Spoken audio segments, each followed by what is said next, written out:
નમસ્કાર, હું છું પ્રિયા અને તમે જોઈ રહ્યા છો જનતા કી જાણકારી ન્યૂઝ। નજર કરીએ આજના સમાચારો। ધાંગધ્રા શહેરમાં વર્ષોથી ચાલતી ટ્રાફિક વ્યવસ્થા અંગેની નાગરિક ફરિયાદોને ધ્યાનમાં લઈને ધાંગધ્રા સિટી પોલીસ હવે સંપૂર્ણ સક્રિય બની છે।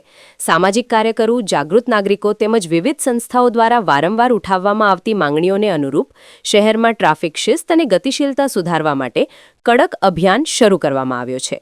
શહેરના મુખ્ય માર્ગો, બજાર વિસ્તાર તથા સંકુચિત ગલીઓમાં ગેરકાયદે પાર્કિંગ અને નિયમભંગને કારણે સર્જાતા અસ્તવ્યસ્ત ટ્રાફિકને કાબૂમાં લેવા માટે ધાંગધ્રા ડીવાયએસપી જેડી પુરોહિત અને સીટીપીઆઈ એમયુ મસી દ્વારા મહત્વપૂર્ણ વ્યવસ્થાત્મક સુધારા અમલમાં મુકાયા છે।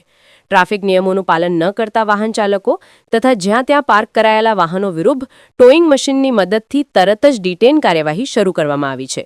આ અભિયાન શરૂ થતાં જ શહેરમાં વર્ષોથી ચાલતી ગેરવ્યવસ્થિત પાર્કિંગ પ્રથા પર સ્પષ્ટ અસર જોવા મળી રહી છે। વેપારીઓ તેમજ નાગરિકો બંનેમાં ટ્રાફિક શિસ્ત અને નિયમ પાલન અંગે જવાબદારી ભાવ વધ્યો છે, જ્યારે મુખ્ય માર્ગો પર વાહન વ્યવહાર વધુ સરળ અને સુરક્ષિત બની રહ્યો છે।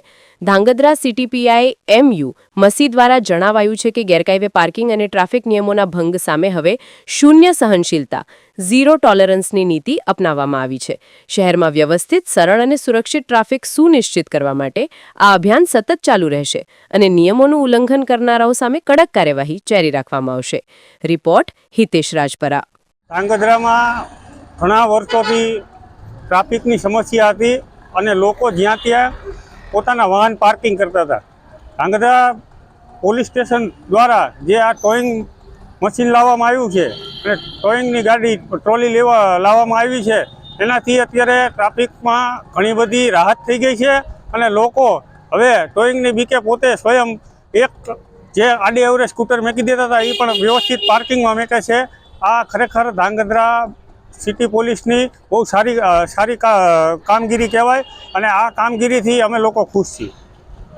ધ્રાંગધ્રા ખાતે ઘણા લાંબા સમયથી ટ્રાફિકની સમસ્યા બહુ ગંભીર અને લોકો જેનાથી ત્રાહિમામ પોકારી ઉઠ્યા હતા, જેના અનુસંધાને હાલના સમયમાં ધાંગધ્રા સિટી પોલીસ સ્ટેશન અને તંત્ર દ્વારા જે વાહનોને ટોઈંગ કરવાની સરાહનીય પ્રશંસનીય કામગીરી કરવામાં આવી છે, તેનાથી લોકોને આવનારા દિવસોમાં ખૂબ જ સારી સુખાકારી મળશે અને રોડ રસ્તા ઉપર જે આડેધડ વાહનો પાર્કિંગ થાય છે, જેને ટોઈંગ કરવામાં અત્યારે આવી રહ્યા છે અને આવનારા દિવસોમાં લોકો એ સુખાકારીનો લાભ પ્રાપ્ત કરશે અને શહેરની સુવિધા વધશે।